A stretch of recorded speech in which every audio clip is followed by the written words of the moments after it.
Hello everyone and welcome back to more Going Local here with FC Porto in what will be a pretty decisive day in deciding whether we're going to be in Portugal for one season or more. Yes, we are into January, it's 2027 in the save and we'll play quite a few games since the last time. Not quite as many as I was planning, but it's gone really well. But into the transfer window, of course, who knows what can happen. We've already had loads of bids for all kinds of players. It's all kicking off. We might as well go there first. A bid for Pinheiro, Dagba, Zaido Sanusi, our backup left back, is a bid we have accepted. I don't think I actually mentioned. Basically, earlier on in the season, even though he was already our third highest earner in the squad, pretty much, I think, he came asking for a new contract. He wanted to earn more than Depay, more than Orsolini, more than Ferreira, and so on and so forth. I thought it was a joke because he hadn't played a single game for me other than a couple of cup games, but he was pretty adamant, and the only way to sort of get him to back down, and he was apparently very popular with the squad, so the only way to sort of sort it out was to give him a new contract, which I did manage to only negotiate it down to £82,000, which is still obscene, but anyway, he's not really played since. We've got a bid in from Lyon. He can go. Quite a few bids for a few other players, but we have looked to do some business. One signing is confirmed. I wanted another midfielder, and that is what we have done. Regen Joachim Mesquita has joined us on loan from Inter Milan until the end of the season. Hasn't played in Serie A, but has done pretty reasonably well with youth games for them in the Italian youth divisions, lower leagues. Just looks quite nice. Lots of nice attributes, well-rounded. First touch is very nice indeed. But then, dribbling is not great, but it's okay. Work rate. Basically, he can play sort of the box-to-box role and the defensive deep line playmaker role, which is quite helpful for us, especially because it's January and it's January in 2027, and what that means is the African Cup of Nations. So not only have we got Onjene not here because he's injured, but also not here are Haidara. He is off on international duty. Sanusi is as well, but obviously I'm not too bothered about that. But Haidara, basically, he's the one we are missing. So he's sort of the main player off the bench really in terms of squad. Arguably could be starting, but well, Castrovelli and Borgia and Ferreira have done so well. He's not getting a look in. But with him absent, we kind of felt a little bit lighter anyway. We've got in the young lad from Inter Milan, and hopefully he can do a job for us. We are looking at another left back as well to replace Sanusi. We have had a bid accepted by Borussia Mönchengladbach for Leandro Lilo. Unfortunately, there is some competition from AZ Alkmaar back in Holland. Hopefully we can get the deal done. I don't think he's quite as good overall, but the problem with Sanusi is his passing isn't good enough. So, a lot more well-rounded than him. And as a backup, will hopefully do a job. Anyway, then, results since last time have been, really quite good. Wins across the board. First of all, we beat Martimo 3-0 in the final League Cup group stage match thing. We are through, therefore, to the semi-finals where we will be playing Portimonense. Obviously, we don't need to win the League Cup. If we can win it, great, but I'm not going to focus on it particularly. And then a win in the Premier League against Gil Vicente 2-0. Boavista was a 3-1 win. This was a ridiculous game. Let's just watch at least a couple of the goals. Bearing in mind we put 7 past them in the last episode, this is how we started things off. Cross comes in from Anderson and Brass misses it. Leite just puts it straight in the goal. Pretty ridiculous. We got a penalty from Depay to level things up. Very nice penalty. But the goal I really want to show you, Castrovelli here to give us the 2-1 lead. The ball breaks back out from the defence, and then the volley, both feet off the ground. Absolutely outstanding. And we got another one late on through Diaz to completely seal the points of what was a pretty good win. A 2-0 winner then against Nacional as well, 2 from Orsolini, and then most recently a 6-1 triumph at Martimo in the league. The highlight being Myron Boadu back from injury and getting himself a nice little hat-trick, which will certainly do his confidence the world of good, you would think. And so therefore this is the Premier League table. And well, very good reading indeed. We are top of the table, 50 points, 9 points clear, because Benfica have dropped some more points as well. They've drawn with Estoril and Vitória Guimarães as well. So a 9-point cushion over both them and Sporting is a very good place to be. Still quite a long way to go, still plenty of matches to go, and Benfica, they are of course the issue in the league, and they are of course the issue in the cup as well, because we didn't get to see the draw last time, but when the draw was made, every team came out and I knew it was coming. With the last 2 drawn, we will have to play Benfica in the quarterfinal of the Taça de Portugal. That'll be coming up later on today. We're playing Braga first in the league. But yeah, Taça de Portugal, 6th round or the quarterfinal. At least we're at home. I suppose actually we were inevitably going to play them at some point. The fact that we are at home rather than it being in the final and probably at a neutral venue is probably a good thing, I think. But anyway, Braga first of all, let's see if we can keep our great run going. They are one of the more high reputation teams in Portugal, but they're having a very poor season by any sort of previous standards. So the team for this one, Diogo Costa is of course going to be in goal, and Sanchez is at left back. Leite and Brass, the central defence in the absence still of Ongene. Dag was on the right hand side. Midfield is Borja, Castrovelli and Ferreira. Orsolini is on the right hand side. Depay is on the left, and Boadu is up front, a flush with goals from his recent performance. Mesquita comes on the bench because not only do we not have Haidara, but also Serdar has got a little bit of an injury as well, so he's going to be missing out today. Right, corner early on for us, Depay to take. This would be a great way to start things off. It is a great way to start things off. Brass, with his 3rd of the season, his superior heading ability over the 2 preferred centre-backs, showing once again for a fantastic... I mean, we did this in Scotland all the time. Just score a corner like a couple of minutes in, and then that's just sort of makes the rest of the game much easier. But I didn't actually notice because I kind of skipped past the teams. But I've just checked a couple of former friends in the Braga lineup. One, Mickey Johnston, formerly of Celtic on the left-hand side, of course, scored a fair few goals for us in Scotland. Not many, but a few memorable moments. They've also got Sorrow, who we also had at Celtic as well. Never really played him, but he's here as well. Hopefully they don't come back to haunt me. What is definitely haunting me, though, is Boadu's poor fitness, potential lower leg injury. If he's broken his leg, that's a big problem. Sorloth comes on.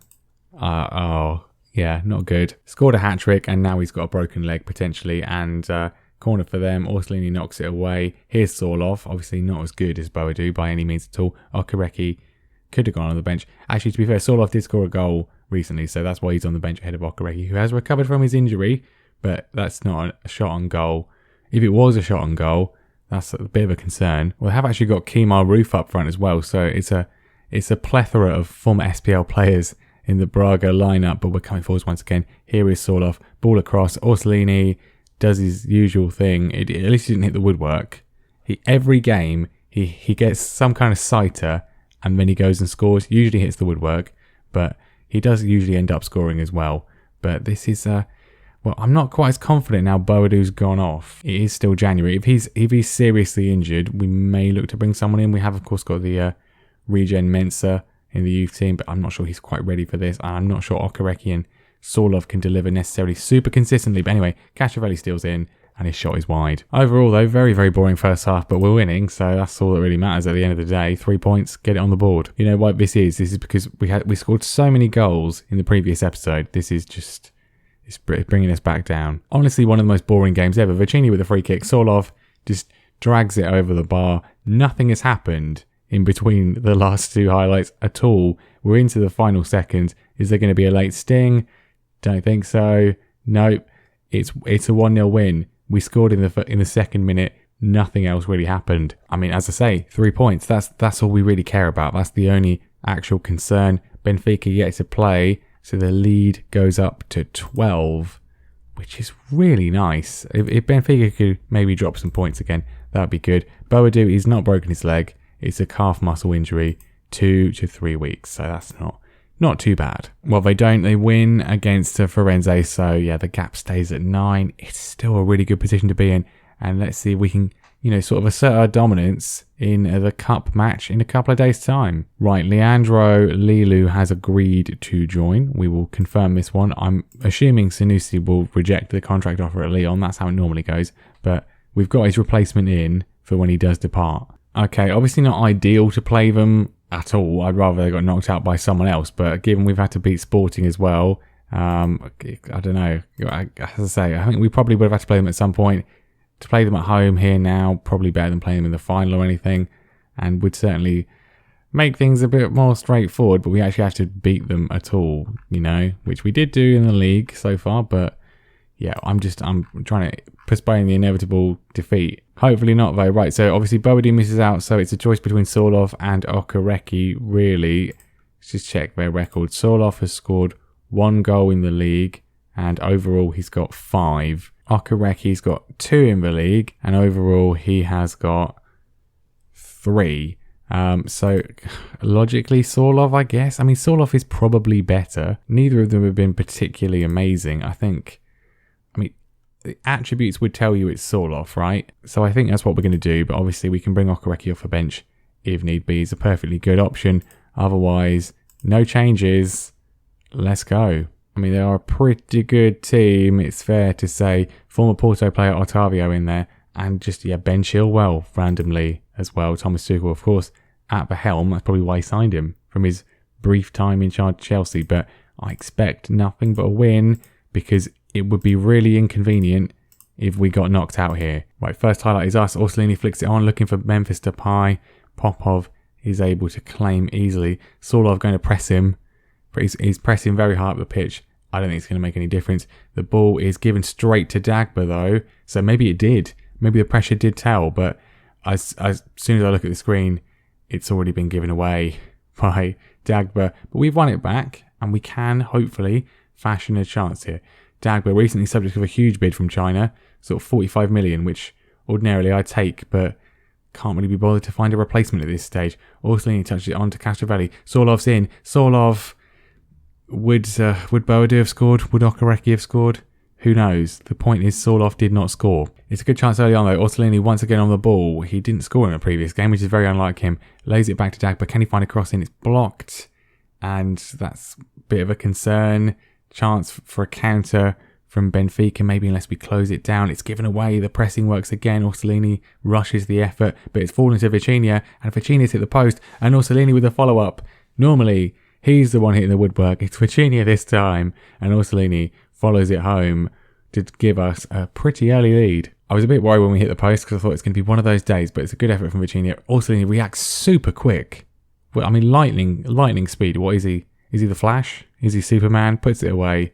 It's 1-0. Corner from Depay in. Brass flicks it on. It's in again. It's Orsolini again. This man, honestly, one of my favourite wingers on the game. He is, he's pretty good. Good ball in from Depay, causes chaos. Brass flicks it on. Laite flicks it on. And the goalkeeper, I mean, I don't know what he's doing, but Orsolini benefits once again. 2-0. Fantastic start for us, but not over yet at all. There's a lot of football still to be played. Vandenberg. Is that Sepp Vandenberg? Is this a day of former players? We'll check in a minute. I'm not sure why Benfica would want to sign our 5th choice centre-back at Feyenoord. I don't know. Klosterman on the right-hand side. Sanchez blocks him off, but they've managed to find a little bit of room. Koku on the edge of the area. He's cracked it against the bar. We get away with it. It's not. It's Raj Vandenberg. Is he? He's got red hair. Is it his brother? It is. It's literally his brother. Oh, Sepp's at Middlesbrough now, so not quite the same level, really. Another throw right by the corner flag. The flares are being let off. It's a party atmosphere here in Porto. Castrovelli drags it across for Sanchez. Goes to the strike. I mean, that had goal written all over it. And it's Manu Sanchez's first goal for the club. And what a hit to get your first goal. Absolutely fantastic strike. I mean, the ball from Castrovelli is delightful. Good throw from Dagba. Orsolini involved once again. Castrovelli just utterly, I mean, that's fantastic. That is the most inviting ball I've ever seen, and it's 3-0. And that is a very good position to be in at half-time against our main sort of competitive rivals. Depay with a free kick to make it 4. It is 4, and it's a hat-trick for that man, Riccardo Orsolini. I didn't expect it to be like this today. I did not expect it to go this well, but I am extremely pleased. Depay involved once again. Orsolini's a goal machine, 20 goals for him so far this season, which does of course mean we will be protecting them and taking them off really quite probably now, maybe. We'll give until 60 minutes as, we're 4-0 up, so that's a pretty good position. And without further ado, we'll just, I don't want to risk it at all. I think we all know the danger of potential late injuries, unfortunately, has befallen Trent Alexander-Arnold in real life. Very unfortunate. But yeah, swap them both off. Diaz and Jota on, as I don't think Benfica are going to come back into this one. Yeah, I think the job has been done into the closing stages. I brought on Mesquita for Castrovelli for his debut. it's a brilliant atmosphere for him to come on to. We're going to beat Benfica 4-0 in the cup.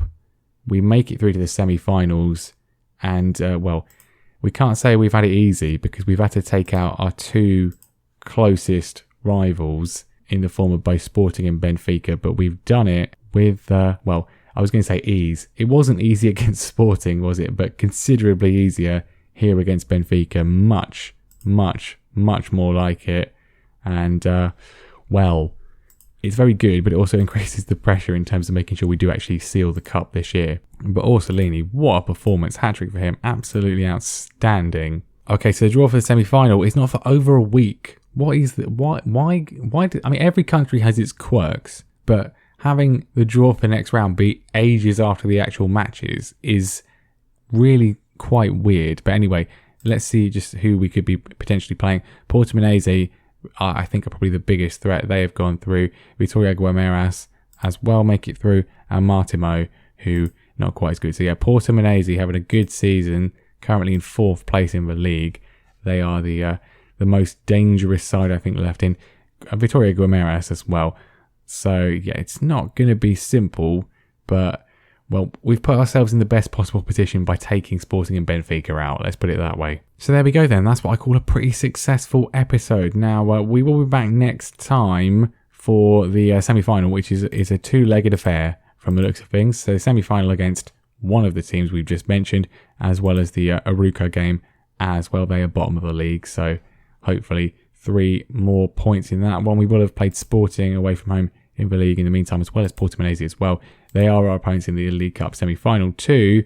Now, obviously, I believe the final of the League Cup is, if we get there, like a few days after. Yeah, it's a few days after the semi-final. So we're going to go past that. So we may well have won a trophy before next time, which will obviously be great. But as it's not a competition that we are focusing on, it's not a competition we need to win as part of the challenge. And as it's at just such an awkward point and we might not actually go through to the final anyway, we'll cover what happens next time. I'll show you the goals if we do end up winning. So yeah, next time it's the semi-final of the Taça de Portugal, but one we do definitely need to win, as it's looking quite good, isn't it?